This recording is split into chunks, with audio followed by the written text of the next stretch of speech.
ഇനി തിരുവനന്തപുരം കോർപ്പറേഷനിലേക്കാണ്. അവിടെ പ്രതിപക്ഷ പ്രതിഷേധം ശക്തമാവുകയാണ്.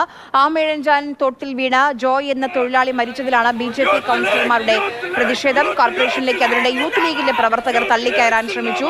ആ പ്രവർത്തകരെ ഇപ്പോൾ പോലീസ് അവിടെ നിന്ന് ബലം പ്രയോഗിച്ച് മാറ്റുകയാണ്. യൂത്ത് ലീഗ് പ്രവർത്തകരെ പോലീസ് നീക്കുകയാണ് കോർപ്പറേഷനിൽ നിന്ന്. വലിയ പ്രതിഷേധമാണ് ജോയുടെ മരണവുമായി ബന്ധപ്പെട്ട് ഉയരുന്നത്. നഗരസഭയ്ക്കെതിരെ, മേയർക്കെതിരെ വലിയ പ്രതിഷേധം ഉയരുകയാണ് പ്രതിപക്ഷത്തിന്റെ ഭാഗത്തു നിന്ന്, BJPയുടെ ഭാഗത്തു നിന്ന്, യൂത്ത് ലീഗിന്റെ ഭാഗത്തു നിന്ന്.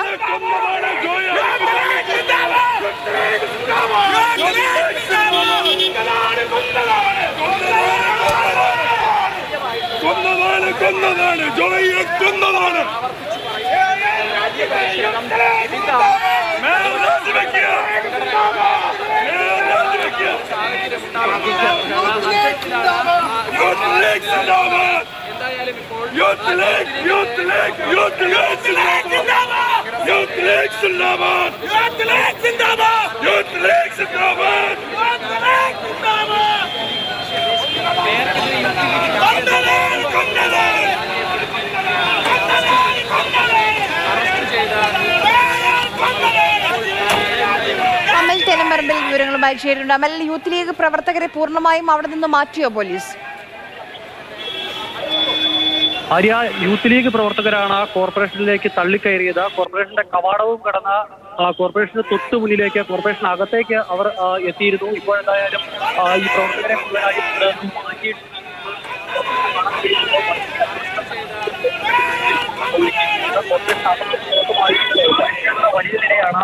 പുറത്തുമായി പോലീസുകാരുടെ വലിയ നിരയാണ്. രാവിലെ മുതൽ തന്നെ കോർപ്പറേഷനും പരിസരവുമെല്ലാം പ്രതിഷേധമുഖരിതമായിരുന്നു. അല്പസമയത്തിനകം തന്നെ യൂത്ത് കോൺഗ്രസിന്റെ മാർച്ചും കോർപ്പറേഷനിലേക്ക് എത്തുന്നുണ്ട്. ഇതിനു മുൻപ് BJP പ്രവർത്തകർ കോർപ്പറേഷനിൽ മേയറുടെ ഓഫീസിന് മുന്നിൽ ഉപരോധം സംഘടിപ്പിച്ചിരുന്നു.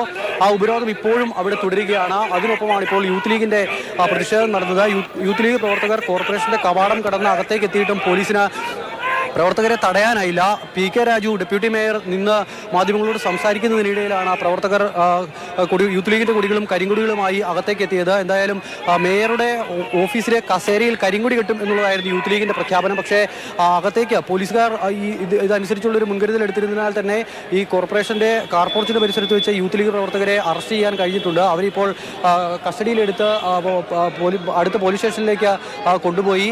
പ്രവർത്തകരുടെ എണ്ണം കുറവായിരുന്നതിനാൽ തന്നെ ഈ പോലീസുകാർക്ക് വരെ വേഗത്തിലൂടെ നിന്നും മാറ്റാൻ കഴിഞ്ഞു. എന്തായാലും ഈ മാലിന്യ പ്രശ്നം ഉന്നയിച്ചുകൊണ്ട് വലിയ തോതിലുള്ള പ്രതിഷേധത്തിലേക്ക് പോവുകയാണ് പ്രതിപക്ഷം. കോർപ്പറേഷനിൽ ഇത്തരം പ്രതിഷേധങ്ങൾ നടക്കുമ്പോൾ ഇതിന് സമാന്തരമായി തന്നെ ഈ ജോയിയുടെ മരണത്തിന് ഉത്തരവാദി തങ്ങളല്ല, റെയിൽവേ ആണ് എന്ന് ചൂണ്ടിക്കാണിച്ചുകൊണ്ട് റെയിൽവേ സ്റ്റേഷനിലേക്ക് DYFI മാർച്ച് പ്രഖ്യാപിച്ചിട്ടുണ്ട്. അങ്ങനെ ഈ മാലിന്യ പ്രശ്നത്തിൽ തലസ്ഥാന നഗരി സമരമുഖരിതമാകുകയാണ്.